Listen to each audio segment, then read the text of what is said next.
Donc, l'enregistrement est parti.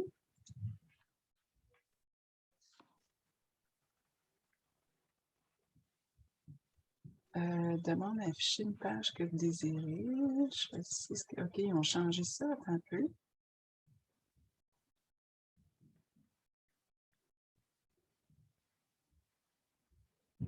Sur ma page. Maison de la famille. OK, ça part. 9h30. 7h30.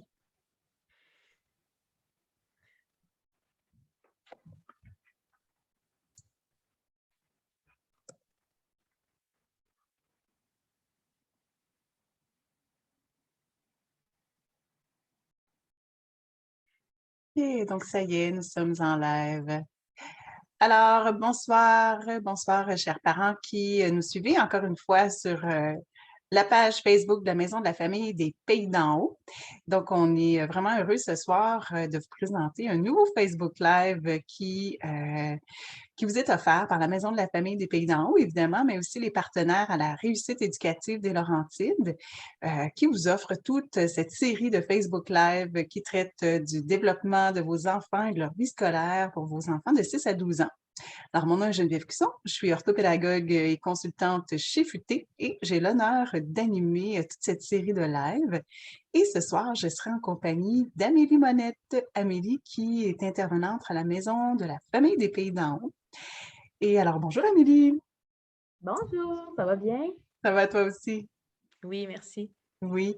Donc, avec Amélie, ce soir, on va aborder des petites idées d'activités qui vont vous permettre de poursuivre les apprentissages scolaires de vos enfants pendant la période des fêtes, hein, parce qu'on sait que pendant les congés, notamment que le congé des fêtes va peut-être être prolongé cette année, mais on sait que pendant ces congés-là, les enfants perdent un petit peu des apprentissages qu'ils ont fait à l'école et par des petites activités en famille, rigolotes, amusantes, on peut quand même maintenir les apprentissages scolaires qu'ont fait nos enfants pendant l'année pour qu'ils soient prêts à réintégrer l'école ou du moins, même si elle est virtuelle, qu'ils soient prêts à poursuivre les apprentissages en janvier. Alors, bonsoir Amélie, est-ce que tu peux d'abord nous expliquer quel est ton rôle à la Maison de la famille, puis peut-être un petit peu aussi ton parcours professionnel? Bien sûr. Alors moi, je m'appelle Amélie, évidemment, et c'est ça, je suis intervenante à la Maison de la famille des Pays d'en haut, mais avant d'arriver dans cet organisme, j'étais éducatrice à l'enfance pour un CPE pendant environ 7 ans et j'accompagnais aussi les enfants à besoins particuliers. Sinon, depuis que je suis à la Maison de la famille, en fait, je m'occupe un peu de tout ce qui est des ateliers avec les parents. Je m'occupe de la gestion des bénévoles, des ateliers pré- et postnatal, les mamans qui vont avoir des bébés. Et aussi, je m'occupe de tout le volet 6-12 ans, donc les activités d'aide aux devoirs et de l'école à la maison et l'école à la cuisine. Et aussi, dans le fond, des journées pédagogiques 6-12 ans. Alors, c'est pour ça que c'est toi la personne toute dévouée pour nous présenter différentes activités hein, pour poursuivre les apprentissages scolaires. Alors, j'invite les parents à nous poser des questions pendant ce live de ce soir. N'hésitez pas hein, à cliquer sur j'aime puis à venir nous indiquer de quel coin du Québec que vous nous écoutez, puis de poser les questions aussi via l'espace de clavardage. On va pouvoir avoir un petit moment à la fin de la rencontre pour lire vos questions, puis Amélie et moi pourrons y répondre très certainement. Alors, Amélie, dis-moi, qu'est-ce qu'on peut faire pendant la période des fêtes pour poursuivre les apprentissages scolaires, en fait, les maintenir surtout? Oui, bien en fait, pour commencer, moi, il y a une activité que j'aime beaucoup, puis je pense que c'est un classique du temps des fêtes, c'est vraiment de cuisiner en famille. Dans le fond, nous, on le fait à la maison de la famille une semaine sur deux pendant l'aide aux devoirs. On fait l'apprentissage par les recettes. Et d'ailleurs, j'ai apporté avec moi des livres de recettes qu'on utilise. Pour commencer, on utilise mon premier livre de recettes de Ricardo. Celui-là, il est vraiment super. Et aussi, dedans, on a bien les étapes. Exemple, je sais qu'on ne voit pas très bien, mais comment utiliser un couteau en 4 étapes. Sinon, on peut parler avec les enfants parce que c'est très imagé. Ça dit, tu sais, quand, exemple, dans la recette, ça dit de hacher les oignons, de couper en dés, c'est tout très bien imagé. Ah, ça, c'est Et au- intéressant parce que le vocabulaire n'est pas toujours facile dans une recette, hein? non, c'est ça, exact. Donc, c'est vraiment facile pour leur âge. Puis, tu sais, ça aide à la compréhension de la lecture de ce qu'ils peuvent voir parmi les recettes. Et on a aussi le livre ici, C'est trop bon. Celui-là, il est séparé en 5 continents. Et quand on choisit, quand on regarde une recette qu'on veut, bien, on peut l'adapter, dans le fond, peu importe l'âge de l'enfant, parce que ici en haut, c'est écrit la difficulté de la recette et aussi, on a toutes les étapes qui sont imagées. Donc, on peut le faire avec des enfants qui sont un petit peu plus jeunes. Ah, ça, c'est intéressant parce qu'effectivement, il y a plein de mots difficiles dans une recette comme incorporer, dissoudre, badigeonner. Les enfants n'ont pas toujours ce vocabulaire-là, donc là, ils peuvent avoir un visuel, hein, ils peuvent avoir une image de ce que ça veut dire, ce que ces mots-là difficiles. Puis d'ailleurs, moi, j'invite les parents qui faites-leur lire la recette, hein, faites lire la recette aux enfants. Puis, si vos enfants font des erreurs, c'est pas si grave que ça. Vous pouvez revenir sur le mot, faire comme ah, je le connais pas ce mot-là, relire le mot en syllabes avec votre enfant, puis essayer de deviner ce qu'il veut dire ce mot-là aussi. Allez voir justement sur YouTube ou sur Google s'il n'y a pas des images qui peuvent vous aider à comprendre qu'est-ce que veut dire ce mot. Donc, donnez-leur des trucs pour se débrouiller dans la vie, être capable de trouver que veut dire un mot qu'ils sont en train de lire. Ça peut être beaucoup plus intéressant que juste essayer de corriger notre enfant puis tout lui donner tout cru dans le bec, là. Alors ça, c'est un petit truc d'ortho. Est-ce qu'il y a d'autres activités que tu as à nous proposer? Ben oui, c'est sûr que aussi, si on laisse place à l'imagination, ce qui peut être vraiment agréable, c'est de faire une chasse au trésor à la maison. Pour aider, dans le fond, de continuer, poursuivre la lecture avec les enfants, c'est d'inscrire des petits indices. Donc, les enfants doivent lire les indices, poursuivre la chasse jusqu'à ce qu'ils découvrent la récompense. Une récompense qui n'est pas nécessairement obligée d'être matérielle, tu sais, ça peut être un privilège avec un des deux parents ou une activité extérieure, tu sais, juste dans le fond de laisser place à l'imagination, mais de favoriser la lecture dans cette activité-là. Ah, super, c'est intéressant. Puis à l'inverse, on peut demander à nos enfants d'écrire une chasse au trésor. Ça aussi, ça peut être intéressant. Mhm. Je pense que tu avais une autre chasse à nous proposer. Oui, oui, ça, j'ai trouvé que c'était vraiment une très bonne idée. Dans le fond, c'est de faire la chasse au rabais. On prend les fameux publisacs ou tu sais, les circulaires et on demande aux enfants, exemple, bon, ce soir, on fait un souper, on a, je ne sais pas moi, 70 $ comme budget. Bien, on va aller voir dans les rabais et on va essayer de respecter un budget qui est déjà préétabli. Donc, de calculer finalement là, le prix des aliments pour arriver au montant qu'on a. Oui, Ça peut être exact. une bonne idée. Puis effectivement aussi, ce qu'on peut faire, c'est on peut leur demander d'arrondir les montants. 4,97, on sait que c'est près de 5 donc, c'est un concept qui est difficile, l'arrondissement, pour certains enfants à l'école. Donc, on peut en profiter pour discuter comment on fait pour arrondir les nombres, puis utiliser le contexte des circulaires pour faire ça. Très bonne idée, Amélie. Puis autre chose, est-ce que tu avais Oui, une mais en autre fait, idée? oui, dans le même optique un peu que la chasse au rabais, bien, comme après avoir avoir choisi nos aliments, bien, on va aller à l'épicerie. Donc, le but, ce serait de demander aux enfants d'écrire leur liste d'épicerie. Et un coup qu'ils vont être arrivés à l'épicerie, c'est de lire ce qu'ils ont écrit et d'aller trouver les bons aliments. Euh, Parce qu'exemple aussi, dans les allées en haut, il y a les catégories. Donc, ça aide beaucoup dans la catégorisation, justement, d'essayer d'aller trouver les bons articles aux bonnes places. Ça pratique la lecture et l'écriture. Ouais, c'est une super belle idée, ça. Merci, Amélie. Puis, en fait, tu sais, si vous voulez écrire les noms des aliments, encore une fois, essayez de ne pas trop corriger vos enfants. Vous pouvez leur donner un modèle, hein, ils peuvent copier les mots qui sont déjà présents dans la circulaire. Ça, c'est une super belle stratégie pour écrire les mots. Mais sinon, tu sais, l'idée, quand on est un parent, c'est vraiment de préserver l'estime de nos enfants. Puis, ce qu'on veut, c'est être capable de décoder le mot dans la liste d'épicerie et non pas nécessairement qu'est-ce que tous les mots sont toujours bien écrits. Donc, gardez ça simple, gardez ça amusant pour vos enfants. Parce que le jeu, c'est important, hein? Mais justement, parlant de jeu, il y a aussi un autre astuce qu'on peut faire, c'est bien sûr de jouer à des jeux de société en famille. Ça, je pense que la majorité des gens le font pendant le temps des fêtes. Mais des fois, c'est juste d'aller cibler les bons jeux. Exemple, on peut jouer au jeu Monopoly qui englobe beaucoup d'apprentissage, comme la gestion de l'argent, la lecture des petites cartes, savoir compter, lire le dé, avancer et tout.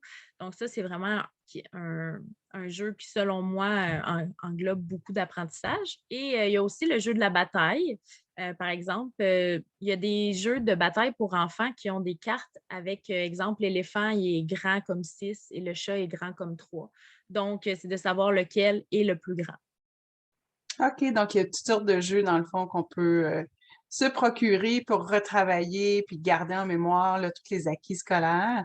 Donc, il y a des jeux d'écriture, hein, beaucoup de jeux, le Bubble, le Scrabble aussi, junior, qui peuvent être intéressants. Puis, s'il y en a qui manquent d'idées de jeux ou qui n'ont pas beaucoup de jeux à la maison, je vous invite à aller visiter l'espace Ludico à Val-David, qui est une bibliothèque de jeux, en fait. Donc, quand on s'abonne, on peut emprunter des jeux. Puis je sais qu'ils ont fait l'acquisition de plusieurs jeux pour travailler la lecture, l'écriture, les maths, mais vraiment sous forme très ludique. Puis, de quoi avoir vraiment du plaisir pour toute la famille. Donc, le jeu, ça permet vraiment de poursuivre les apprentissages. Puis les enfants s'en rendent pas compte, ils ont énormément de plaisir. Et un autre petit élément pour avoir du plaisir avec nos enfants, c'est la lecture.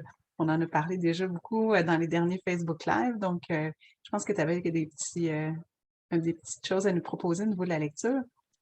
Bien sûr, bien c'est sûr que c'est toujours bien de lire au moins une histoire par jour avec les enfants parce que dans le fond, la lecture, c'est tellement important que, je veux dire, peu importe l'âge de votre enfant, que ce soit scolaire ou non, je pense que c'est une belle habitude à prendre. Mais il y a aussi une belle idée qui est un calendrier de l'avant de lecture, en fait. Je sais que là, on arrive à Noël, mais on n'est pas nécessairement obligé de le faire. De le faire dans le temps des fêtes. Ça peut être aussi un calendrier de l'avant de la nouvelle année pour janvier ou qu'à à chaque jour, il y a une histoire différente pour les enfants ou les laisser choisir aussi s'ils veulent prendre la même histoire. Là. Ça, c'est selon, mais Ouais, ben ça oui. peut être une belle. C'est pas grave Oui. si les enfants veulent relire la même histoire. Au contraire, c'est assez bénéfique généralement parce que ils entendent beaucoup plus les mots, le vocabulaire, de refaire les mêmes lectures, ça aide à développer la lecture aussi. Donc, si vos enfants veulent relire les mêmes histoires, là, allez-y, gênez-vous pas. Vous pouvez vous amuser à changer le nom des personnages ou changer la fin de l'histoire. Si vous trouvez ça ennuyant, vous allez voir la réaction de vos enfants, mais n'hésitez pas à relire les mêmes textes qu'ils aiment, là, c'est vraiment très bénéfique pour eux. Puis, il y a beaucoup de gens qui vont voyager aussi hein, pendant la période des vacances des fêtes. Est-ce que tu as des petites suggestions pour pratiquer, ben pas pratiquer, mais continuer à s'amuser, à lire, écrire et compter dans la voiture? Ben oui, c'est sûr que dans qui dit vacances dit voyagement habituellement. Et en fait, une belle chose que vous pouvez faire, c'est, exemple, je ne sais pas, moi, vous partez à Québec dans le temps des fêtes, ben, c'est de faire une recherche sur l'endroit où vous allez avec vos enfants, de leur demander un petit peu, tu sais, qu'est-ce qu'ils savent à propos de cette ville-là, qu'est-ce qui s'est passé dans le passé par là-bas, ou aussi de, de demander quel exemple, de leur dire on va prendre la sortie 86 quand on va arriver là-bas, ben, de leur demander d'être à l'affût, de trouver la bonne sortie ou le bon nom de rue. Essayer de rendre le trajet avec les enfants un petit peu plus animé pour, dans le fond, agrandir leurs connaissances. OK, quand tu parlais de sortie d'autoroute, là, moi, ça me faisait penser à un petit jeu que j'avais avec mes enfants quand on allait en ski alpin, quand ils étaient petits. Quand on faisait la file d'attente, on essayait de deviner, d'anticiper que ce serait quoi le numéro de chaise qu'on était pour prendre, hein, parce que toutes les chaises dans la montagne de ski ont un petit numéro. Fait qu'on essayait d'anticiper quelle chaise on était pour prendre. Puis une fois qu'on était assis dans la chaise, ben il fallait regarder la chaise devant nous pour savoir quel était notre numéro de chaise. Donc, il fallait faire la suite mathématique. Puis là, on essayait de voir c'est quoi le numéro de la chaise qui est derrière nous. Puis 2 chaises plus loin, ce serait quoi son numéro. Donc, on est quand même dans la suite numérique aussi, puis tous les nombres en mathématiques. Ça peut être intéressant si jamais... En tout cas, nous, on avait beaucoup de plaisir à deviner les numéros de chaises comme ça. Ben oui. Dans le fond, tu sais, je pense que l'important, là, c'est vraiment de s'amuser. Tu sais, c'est le temps des fêtes pour tout le monde, c'est les vacances pour tout le monde. Puis c'est pas le but, c'est pas de se mettre de la pression à se dire à chaque jour, il faut que je fasse des jeux éducatifs, puis que, tu sais, vraiment, je maintienne un peu le beat de l'école, tu sais, si on veut. Tu sais, c'est vraiment de faire ça en s'amusant au rythme des enfants, puis que ça passe vraiment par le jeu pendant le temps des fêtes. Tu sais, je pense que l'enfant apprend par l'exemple. Puis si vous faites de ce moment-là un moment agréable, ben, l'enfant, il va aimer ça, peu importe.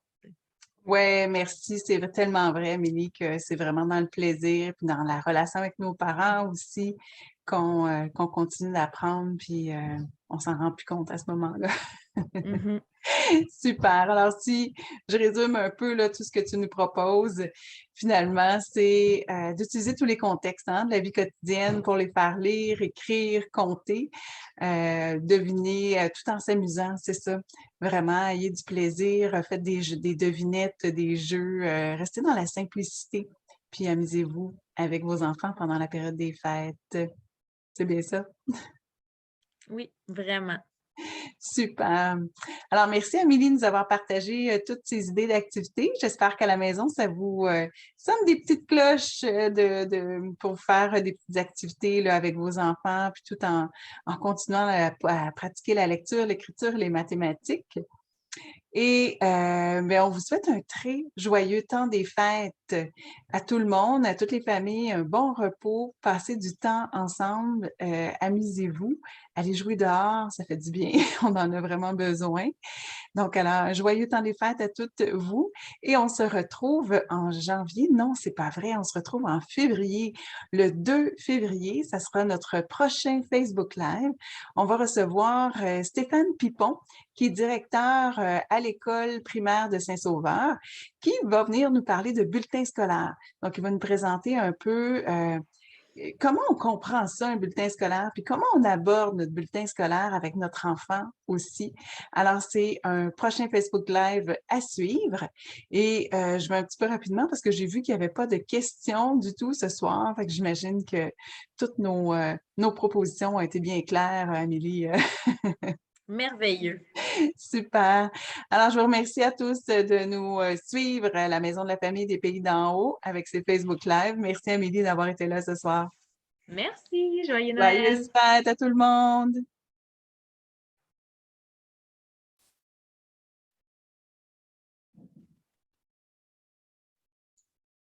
C'est ça, je pense qu'il est fini.